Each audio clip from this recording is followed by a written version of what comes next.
Assalamualaikum warahmatullahi wabarakatuh. Salam Diksimania. Semoga teman-teman pada pagi hari ini dalam keadaan sehat selalu dan tetap dalam lindungan Allah Subhanahu wa taala. Amin amin ya rabbal alamin. Pada kesempatan ini kita akan membahas tentang bagaimana cara merawat jalur BBM dan karburator.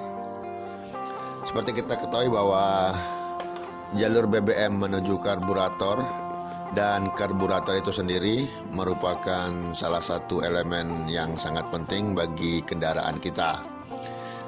Jika tidak dirawat dengan baik, maka bisa dipastikan kendaraan akan lebih sering rewel. Perawatan karburator dan jalur BBM berefek pada kinerja mesin jadi optimal. Bahkan konsumsi bahan bakar bisa lebih hemat. Nah, untuk itu, untuk tidak berlama-lama lagi, baiklah akan kita bahas satu persatu. Yang pertama adalah fuel filter atau saringan bahan bakar. Nah, secara umum, fungsi dari saringan bahan bakar ini adalah sebagai alat untuk menyaring kotoran yang ada pada bahan bakar. Nah, faktanya jika bahan bakar pada mesin tidak melalui proses filterisasi terlebih dahulu, maka dapat dipastikan bahwa hal tersebut akan menimbulkan banyak masalah pada karburator kita, sehingga kebersihan filter bahan bakar mutlak harus dilakukan. Nah, untuk itu bagi pemilik kendaraan, apabila terjadi kotor pada filter, segeralah menggantinya dengan yang baru. Dan untuk penggantiannya sebaiknya setiap melakukan penggantian oli, sebaiknya lakukanlah penggantian filter BBM. Karena dengan kotoran yang cukup halus sekalipun, apabila telah mampu melewati filter BBM, maka akan sangat mengganggu pada kinerja karburator. Dan apabila pompa BBM-nya cukup kuat, kita juga dapat menggandakannya atau dengan istilahnya double handling pada filter kendaraan kita.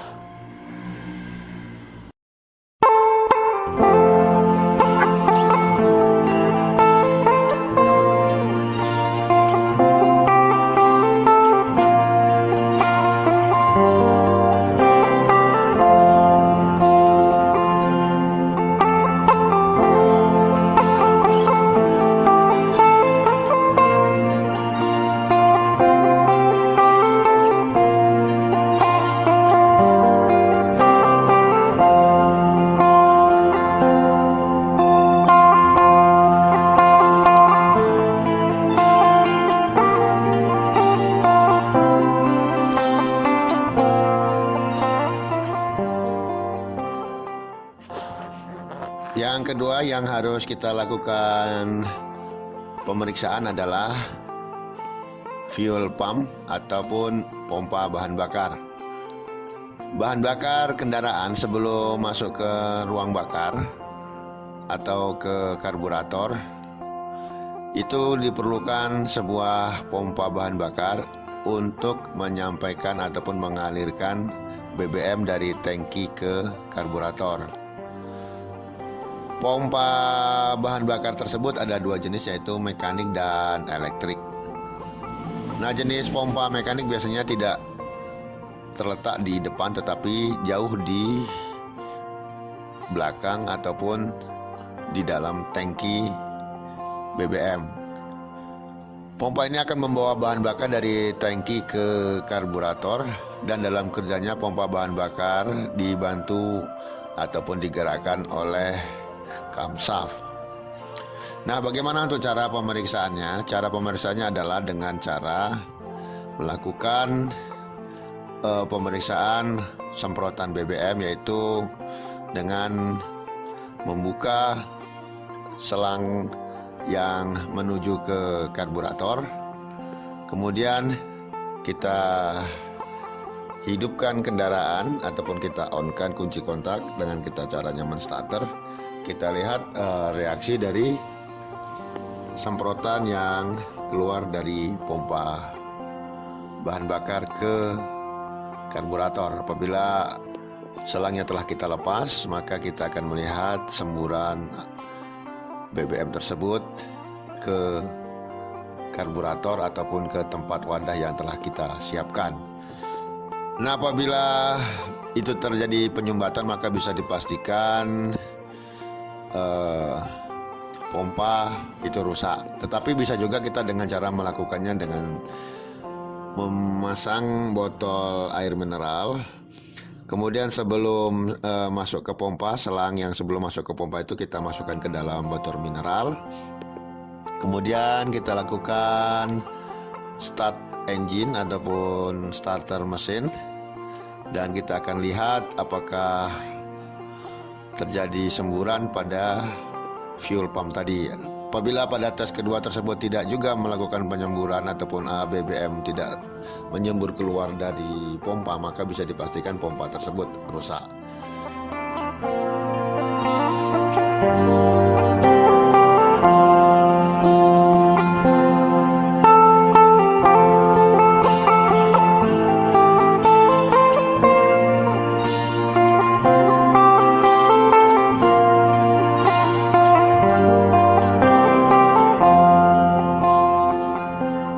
Dan sebagai catatan bagi teman-teman, sebelum melakukan starting tadi, sebaiknya dilepas dulu kabel busi yang menuju ke koil, karena dari situlah sumburan api yang memercik untuk masuk ke dalam delco ataupun platina. Jadi sebelumnya Anda lepas dahulu. Itulah cara pengecekan fungsi fuel pump pada kendaraan kita. Dan yang ketiga adalah pemeriksaan karburator. Nah, sebelumnya harus kita ketahui bahwa fungsi karburator sendiri adalah cukup vital bagi mobil, yang tugas utamanya adalah mengumpulkan dan kemudian mencampurkan udara serta bahan bakar kendaraan yang nantinya digunakan untuk mesin pembakaran bagian dalam. Meski saat ini sudah ada kontrol elektronik pada mobil-mobil yang menggunakan sistem injeksi bahan bakar, beberapa mobil masih menggunakan sistem bahan bakar dengan berbasis karburator.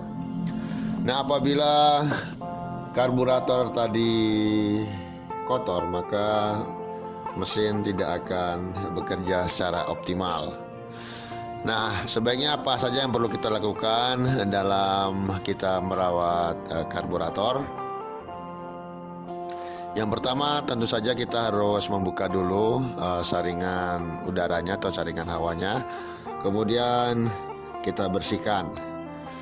Sebaiknya kalau untuk saringan hawa, setiap penggantian ataupun pengisian oli ataupun servis buang oli, itu sebaiknya saringan BBM maupun saringan udara itu juga turut kita ganti dengan harga yang juga tidak begitu mahal. Karena kalau kita tidak mempunyai mesin penyemprot udara bertekanan tinggi, maka kita akan sulit untuk membersihkan saringan udara. Nah, yang kedua adalah karburator itu sendiri. Kenapa karburator kita bisa bermasalah? Karena memang BBM yang ada di Indonesia ini tidak begitu baik supply-nya dari SPBU yang ada. Di samping itu juga mungkin adanya kotoran yang telah lama berada di tangki dan ikut terhisap sampai ke karburator karena buruknya saringan BBM pada kendaraan kita. Maka dari itu saya anjurkan dari yang awal tadi, kita sebaiknya mengganti saringan BBM setiap kita penggantian oli. Nah, untuk kendaraan yang bermasalah tiba-tiba di jalan, kita dapat melakukannya dengan cara melakukan pembersihan ataupun penyemprotan pada ruang bakar karburator tersebut dengan karbu cleaner. Caranya cukup mudah, yaitu dengan cara menghidupkan mesin, kemudian pada saat stasioner kita semprotkan perlahan-perlahan, kemudian sambil kita tarik gasnya, kemudian kita semprot kembali karburator tersebut dengan cairan karbu cleaner pada ruang bakarnya atau float chamber.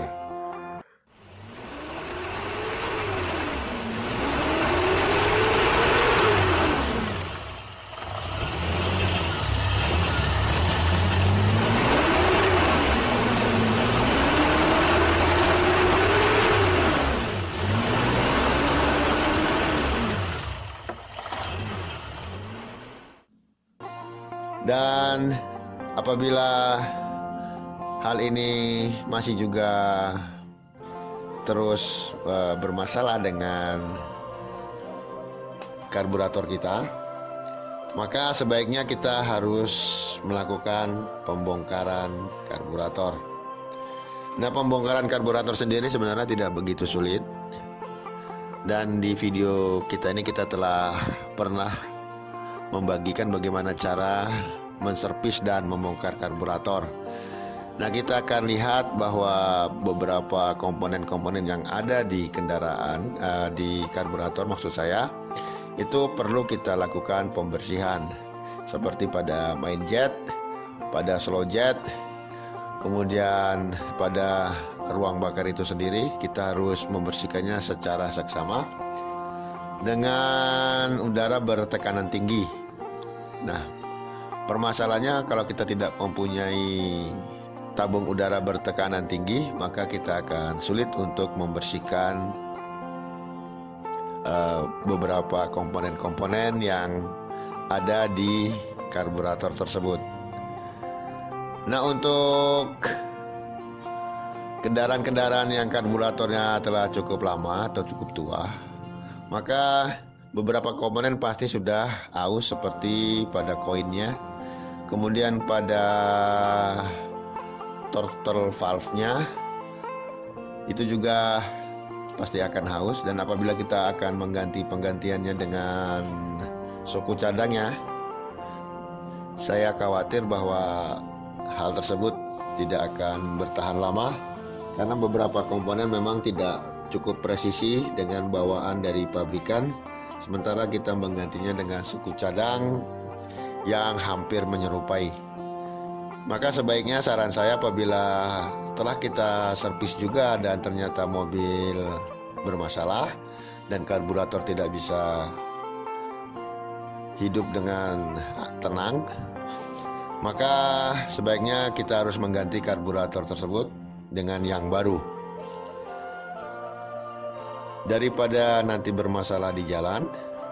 Karena bagaimanapun juga kalau karburator servisan itu tidak akan bertahan lama, daripada kita mengganti dengan karburator baru yang memang telah lolos dari quality control. Nah, itulah sebenarnya saran yang dapat saya sampaikan tentang bagaimana cara merawat karburator, yaitu dengan cara membersihkan dengan karbu cleaner. Kemudian kalau juga masih belum bisa tenang karburator tersebut, kita bisa melakukan pembongkaran karburator.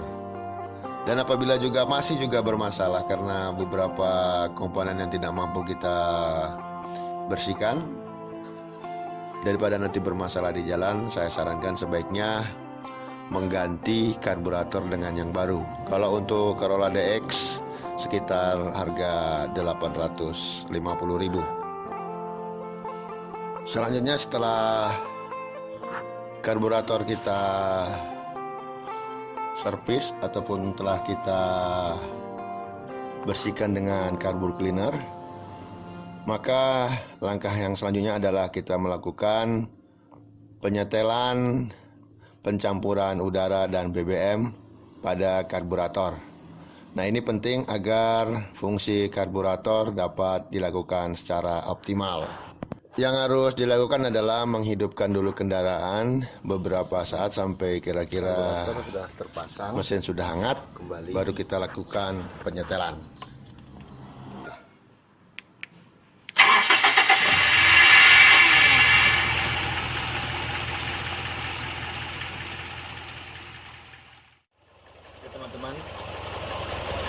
mesin sudah hidup, dan dia cukup lumayan panas. Nah, di sini kita perhatikan ada dua buah baut atau skruf atau mur. Ada dua buah. Yang ini adalah untuk RPM, sedangkan yang ini adalah untuk udara. Nah, pada penyetelan ini pertama-tama kita coba dulu besarkan dulu RPM-nya.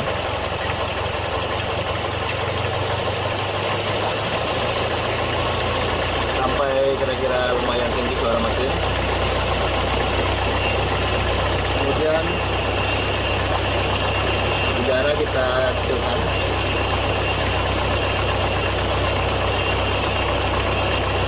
Arah jarum jam sampai mesin hampir mati.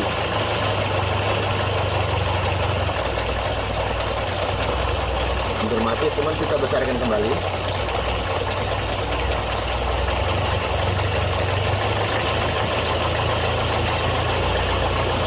Kita putar lagi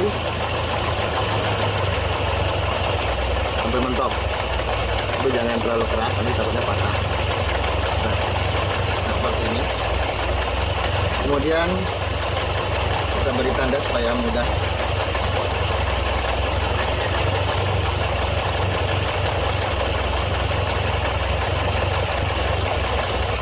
Nah, jadi posisi di situ. Kita lakukan putaran sebanyak 3 kali 360 derajat.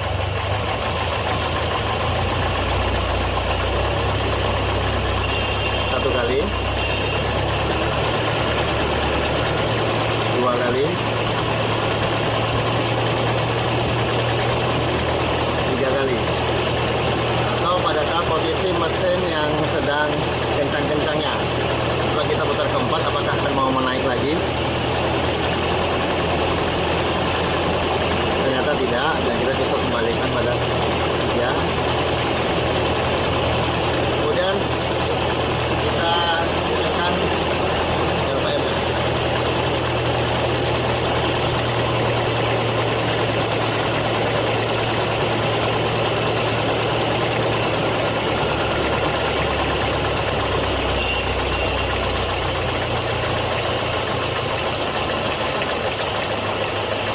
Sampai suara idle yang bagus. Nah, cukup mudah bukan? Untuk penyetelannya.